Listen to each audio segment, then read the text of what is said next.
Well, we're here today to present to you guys why some retail stores perform better than others, especially when you're seeing that your internal data is showing the opposite. And this intelligence footfall use case is brought to you by Echo Analytics. So let's start by introducing ourselves.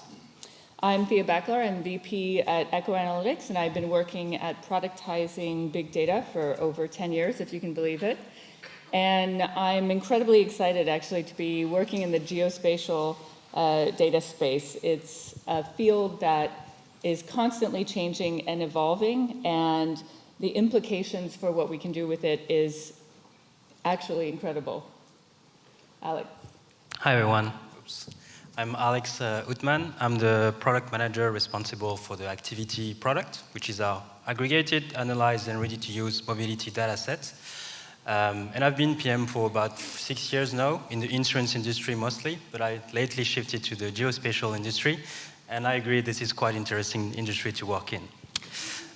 So we initially thought about inviting a couple of our clients on stage to discuss today's topic and share some examples that the benefit they had with our data.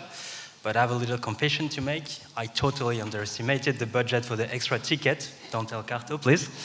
Therefore, it will be Thea and myself, but with a little twist to the mix. Thea?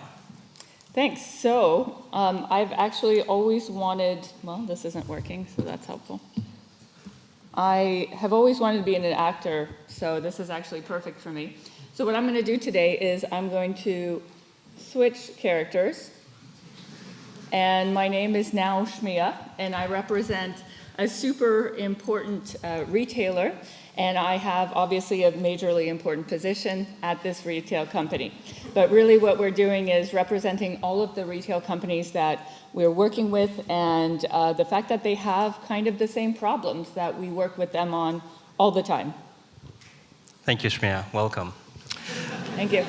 All right, so who are we? Echo, we are plug-and-play location data, and we provide to our clients, like Shmia, reliable and scalable geospatial data that they can use to answer the business complex question that they have. That's who we are. So what are we going to discuss today? We will first introduce you to one of the main challenges that retailers have to face today. Then we'll deep dive into one of our data sets, which is the footfall one, and how it helps solve this challenge. And finally, we'll discuss the results, the benefit that we've seen with our clients using this information. Thanks. So let's get back to why we're here today. It's really about understanding the external factors that are affecting stores' performance. As I mentioned a little bit in the title, you might have in-store data, and that's really powerful data, but the problem that we're seeing is that there's a whole picture missing. And basically, you just can't fix what you can't see, right? So let's dig into that a little bit more. So as a superly important major retail company, I have very powerful data internally. I have transaction data, very powerful. I'm sure a lot of you guys would love to get your hands on that, but I'm keeping it for myself at the moment. And I've got in-store footfall data as well. It's very accurate. And a lot of my retail colleagues at other companies are satisfied with doing business analytics using this internal data because it can be very powerful. However, there's a really important thing that's missing, which is our external data. What's happening outside of the stores? Because, to be honest, your consumers aren't just affected by what's happening in store. That's really very limited. Consumers live in the real world. I don't need to tell you guys that. And they're influenced by a lot of different things. But the problem is if I'm only looking at the internal data, I'm completely blind as to what's happening and what's affecting our consumers outside of my store.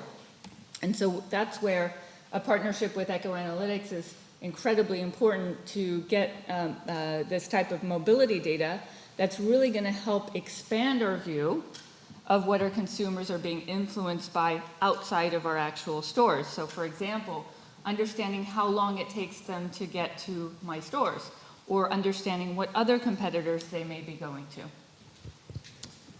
And I really want to stress out about how mobility data is great in this situation to solve this, because and I think today's conference is a good illustration of the diversity of mobility data, right? There's so many data, there's so many sources we can get the data from. We're talking about, SDK, mobile phone, we talk about satellite images or even Wi-Fi sensors. And there's so many analyses we can do with them, catchment area analysis, footfall area analysis, and so on. So it's that diversity that really help retailer get that comprehensive view of what's happening in and outside their store. But for this specific use case, which is to understand external factors affecting the store performance, the data needs to meet some requirements. The first one, it has to be POI level granularity, so that we can run a comparison between POIs, between stores. The second one is high accuracy standards. Like we really work hard to have the calculated number of visitors as close as possible from the reality. The third one is granularity. We want to provide as many contextual insights as we can to each of these stores so they can take decisions. And finally, global coverage, so that we can run, this is for more bigger retailers, so that they can run cross-countries analysis. So that's footfall in general.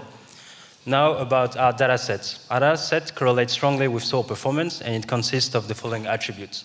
Footfall around POI.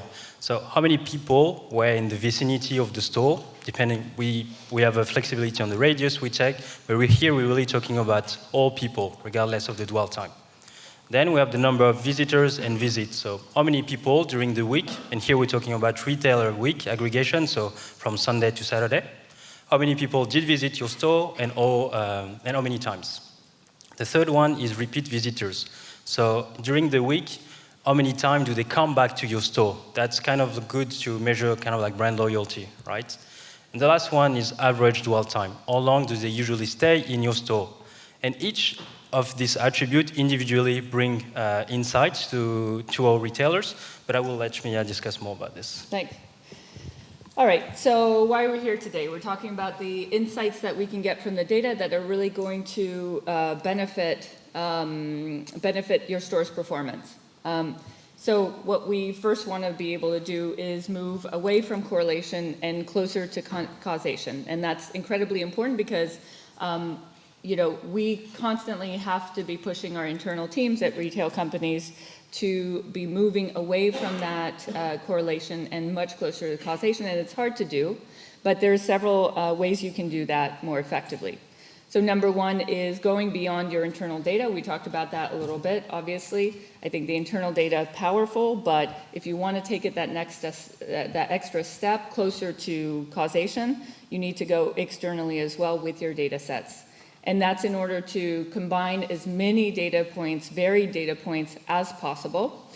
You want to push the data as far as it will go, but also still be careful to watch for attribution mistakes. So this happens a lot where, especially even with correlation, you're gonna try to infuse some causation to it, but some of the attribution will be erroneous actually. And then finally, make your insights count. I know that isn't revolutionary, but a lot of times we see people spending a lot of money on the data, on purchasing data, on analyzing the data. And I myself, as a very important retailer, I've seen my colleagues do this and my peers do this as well, where they get this data, they don't know what to do with it, obviously, and they're using it, but they're inferring the wrong things from it and then not pushing it to the next level in order to make it have a big business impact, because that's really why we're spending that money, right? Okay, so you really have to find the right data that influences your store's performance, because that's why we're here, right? That's why we're spending the money on the data, on building the partnerships with Echo, on building teams to analyze and have the insights from the data. And so, let me give you a very concrete example that we had at my majorly important retail company. We were looking at a simple correlation. We were looking at the difference between street traffic versus in-store traffic. Okay, I think that's a pretty common one to look at, but the problem is that that's correlational. And if you're looking just at the correlational data between street traffic and in-store traffic, you will see almost no differences between the stores.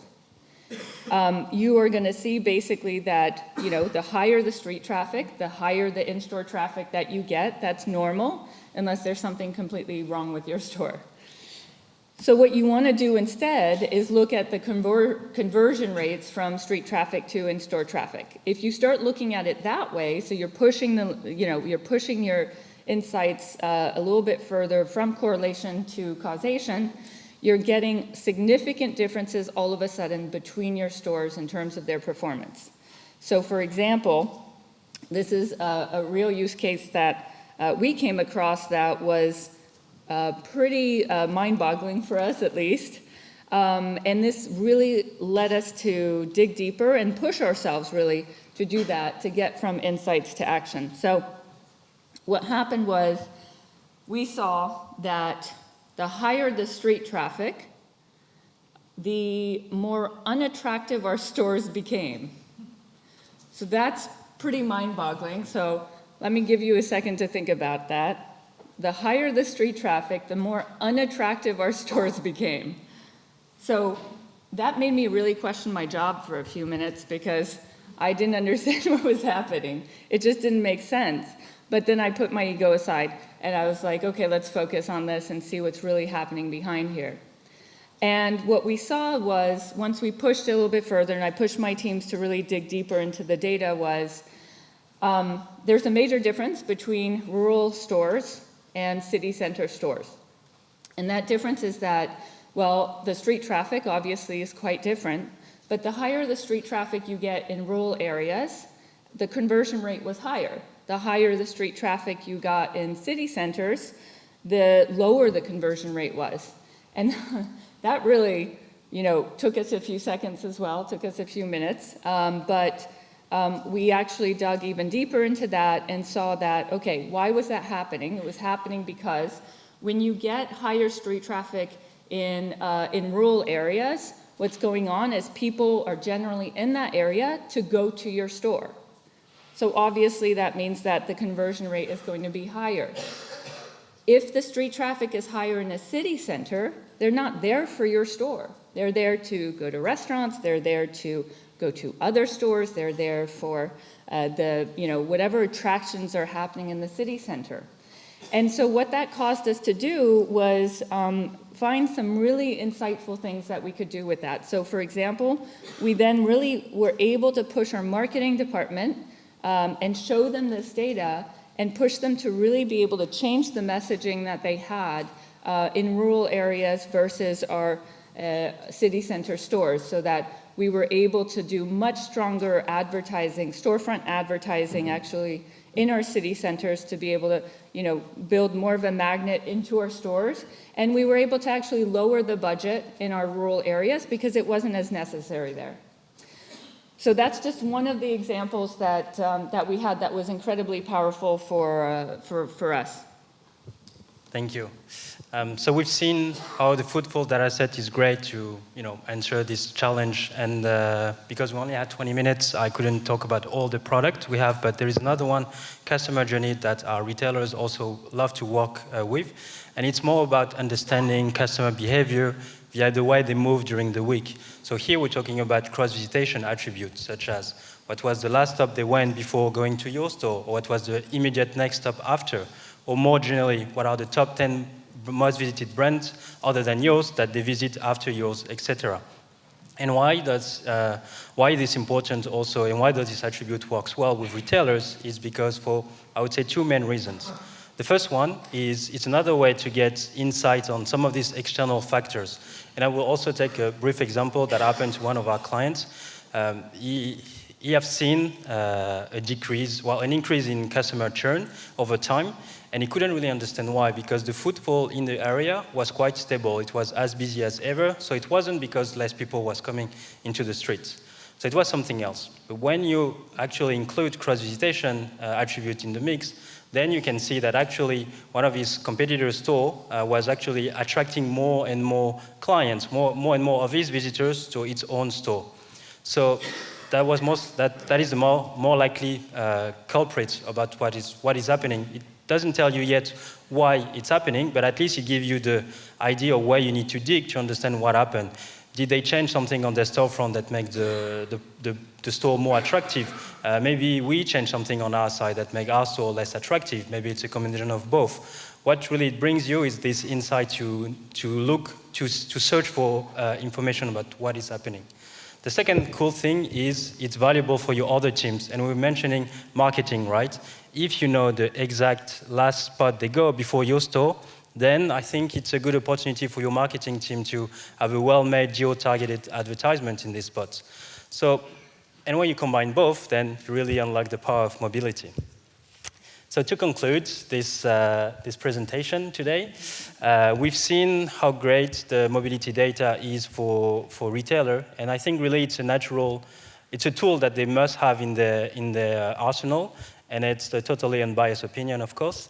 But the idea is that it brings them insights on, understanding what's happening in their store, outside, more generally in the market, and it also helps them understand customer, how they are interacting during the week and why they are moving. And these two insights are valuable insights because they are what I like to call actionable insights that truly impact the business. They can take business decisions that will actually drive performance of the business using this information. And that's why we love working with retailers, and retailers love working with us. Thank you. I definitely love working with you as well, Alex. Okay, with that, I'm taking off my Schmier glasses and reverting back to Thea. Thank you.